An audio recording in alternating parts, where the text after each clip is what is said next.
লেখাপড়ার পাশাপাশি খেলাধুলার মাধ্যমে শিক্ষার্থীদের শারীরিক, মানসিক ও নান্দনিক বিকাশ, প্রতিযোগিতার মাধ্যমে শিক্ষার্থীদের সহিষ্ণুতা ও মনোবল বৃদ্ধি সহ প্রতিযোগী মনোভাব গড়ে তোলার উদ্দেশ্যে সারা দেশের ন্যায় সিরাজগঞ্জের বেলকুচিতে বঙ্গবন্ধু গোল্ড কাপ ও বঙ্গমাতা শেখ ফজিলাতুন্নেসা মুজিব গোল্ড কাপ প্রাথমিক বিদ্যালয় ফুটবল টুর্নামেন্ট ফাইনাল খেলা অনুষ্ঠিত হয়েছে।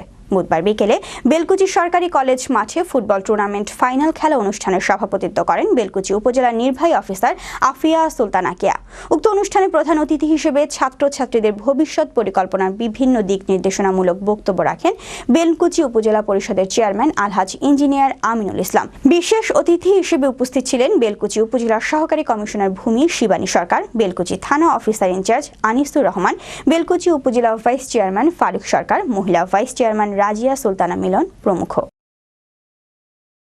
দীর্ঘ সময় এই গরমের ভিতরে আমরা বসেছিলাম, এই গরমকে উপেক্ষা করেও আমরা দুটি খেলা উপভোগ করলাম।